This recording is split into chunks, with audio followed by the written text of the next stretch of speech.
পরিহার করতে হবে, সকল রকমের দুষ্টমি বন্ধ করতে হবে। দুষ্ট ছেলেকে মানুষ কি ভালোবাসে? জবাব দাও, ভালোবাসে?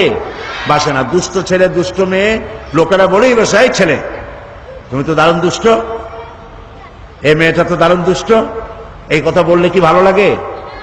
খারাপ লাগে না ভালো লাগে?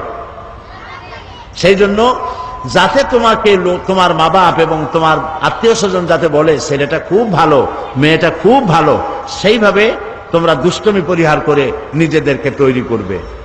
এখানে নবী করিম সাল্লাল্লাহু আলাইহি সাল্লাম বলেছেন, আল মারউ মা'a মান আহাব্বা, প্রত্যেকেই যে যাকে ভালোবাসে তার সাথে তার হাসর হবে। তুমি যদি দুষ্ট ছেলের সাথে ভালোবাসা করো, বন্ধুত্ব করো, ওর সাথে তোমার হাসর হবে।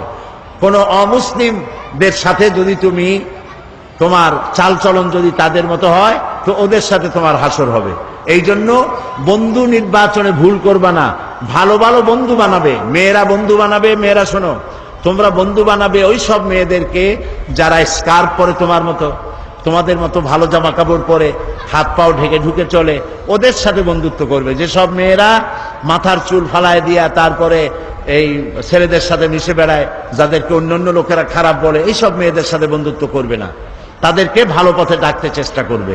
আর ছেলেরাও যেগুলি মাস্তান দুষ্টামি করে বদমাশি করে, ওদের সাথে মিশবে না।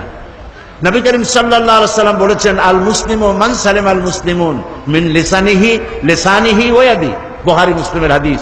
রাসূলুল্লাহ বলেছেন, মুসলমান হলো সেই ব্যক্তি, আমরা কি বলতো মুসলমান, বলো আমরা কি? ভালো মুসলমান সেই যে যার হাতগুলি ভালো কাজ করে, যার হাত দিয়ে অন্য মুসলমান নিরাপদ থাকে, যার মুখ দিয়া অন্য মানুষ নিরাপদ থাকে, সেই হলো ভালো মুসলমান। এই জন্য ভালো আচরণ করতে হবে সব সময়। রাসূলুল্লাহ আরো বলেছেন, ইত্তাকিল্লাহ হাইসুমা কুন্ত, তুমি যেখানে যখন থাকো আল্লাহরে ভয় করো। মিথ্যা কথা বলবো না আল্লাহরে ভয় করে, দুষ্টামি করবো না আল্লাহরে ভয় করে, আল্লাহর ভয় মনের মধ্যে রাখতে হবে সব জায়গায়। আর বলতে হয়, আর রাসূলুল্লাহ বলেছেন, আফশুস সালাম তাদখুলুল জান্নাতা বিসসালাম, রাসূলুল্লাহ বলেছেন মানুষকে সালাম দাও, মুসলমানদেরকে একজন আরেকজনের সাথে সালাম দাও।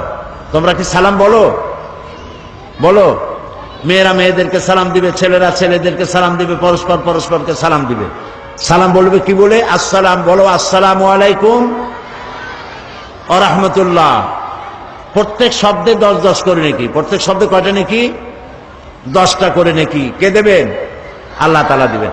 দেখো ইসলামের কায়দাটা দেখো, ইসলাম কিন্তু সব থেকে ভালো। সব থেকে ভালো কোনটা? ইসলাম। অন্য ধর্মে কি বলে? অন্য ধর্মে একজনের সাথে আরেকজনের সাথে যদি দেখা হয় তাহলে বলে কি? গুড মর্নিং, গুড নাইট, তারপরে বলে শুভ সন্ধ্যা, শুভ সকাল। এটার সাথে কিন্তু বাস্তবতার মিল নাই। মনে করো রাতের বেলায় খুব তুফান শুরু হয়েছে। তুফান বোঝো তো কি? ঝড়। তুফান মানে ঝড়। তুফান শুরু হলো, গাছপালা ভাঙতেছে, বাড়িঘর ভাঙতেছে। এই সময় যদি কেউ এসে তোমার সামনে বলে গুড নাইট, থাপড়াইতে ইচ্ছা করবে না যে আজকের এটা তো ব্যাড নাইট, বাড়িঘর ভাঙতেছে, গরু মরতেছে, মানুষ মরতেছে, আর তোমরা কও গুড নাইট। আবার মনে করো সকালবেলায় কারো বাবা মারা গেছে, শুনতেছো কথা? সকালবেলায় কারো বাবা মারা গেছে অথবা মা মারা গেছে, লোকটা কাঁদতেছে।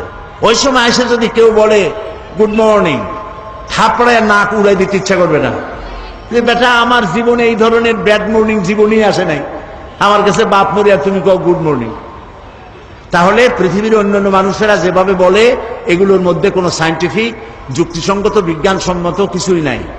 ইসলাম ঝড়ের মধ্যে হোক, তুফানে হোক, মা মরলে হোক, বাবা মরলে হোক, রাইতে হোক, দিনে হোক, যখন দেখা হবে বলবে আসসালামু আলাইকুম ওয়া রাহমাতুল্লাহ, তোমার উপর আল্লাহর রহমত নাজিল হোক, শান্তি হোক।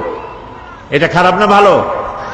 আজকের থেকে যখনই ঘরে যাবা, মায়ের সাথে দেখা হবে বলবে আসসালামু আলাইকুম। মনে থাকবে? কথা না করলে তো বুঝি না, মনে থাকবে? বাবার সাথে দেখা হলে কি বলবা? শিক্ষকের সাথে দেখা হবে কি বলবা? মাশাআল্লাহ। তারপরে হ্যান্ডশেক করবা, মুসাফা। এটা কি? মুসাফা। এই মুসাফা করার সময় অনেকে হাত ধরিয়া এরকম ঝাঁকাঝাঁকি করতে থাকে। তাদের ধারণা যত ঝাঁকি তত নেকি। এটা কিন্তু ঠিক না, ঝাঁকাঝাঁকি করা যাবে না। হাত দিয়ে ধরবা শুধু, আর বলবা ইয়াগফিরুল্লাহু লি ওয়া লাকুম, আল্লাহ আমারও মাফ করুক তোমারেও। সুবহানাল্লাহ।